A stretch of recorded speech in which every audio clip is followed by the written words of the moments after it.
Rivolgersi alle imprese italiane per la fornitura delle componenti ad altissima tecnologia. È l'obiettivo di Leonardo Helicopter, colosso nazionale, che ha siglato un accordo con un'azienda padovana, la ISO Clima di Est, per sviluppare il comparto aerospaziale, la prima intesa sottoscritta in Italia sotto l'egida della Regione Veneto, che punta alla connessione tra le eccellenze imprenditoriali del territorio e grandi player internazionali del settore.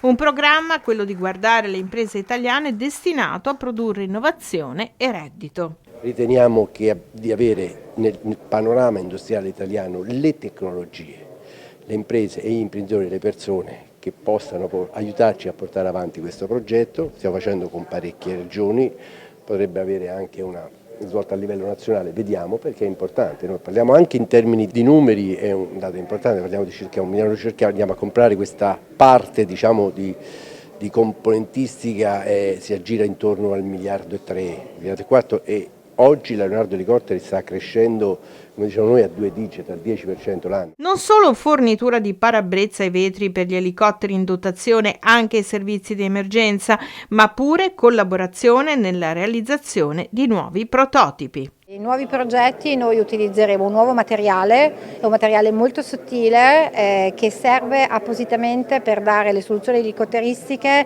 una trasparenza e una resistenza, ma anche una leggerezza che è coerente con le esigenze del volo. Per fare questo dovremo temprare chimicamente questo materiale in un bagno di tempra chimica su cui abbiamo investito appositamente, e quindi l'acquisto di questa tecnologia, l'accesso a questo materiale innovativo sono novità sostanzialmente che ci permetteranno di soddisfare questo programma, ma allo stesso tempo di fare un passo avanti nell'innovazione. Noi abbiamo una collaborazione costante con l'Università di Padova anche sulla ricerca dell'innovazione dei materiali, e la sfida è combinare diversi materiali, stratificarli e curvarli, applicare dei coating complessi per le esigenze dell'aviazione, dello yachting, del rail, delle auto blindate, tutto quello che riguarda soluzioni trasparenti di elevata tecnologia. E dalla divisione elicotteri di Leonardo assicurano che quella di Este non sarà l'unica impresa veneta a partecipare al programma Crescere Insieme.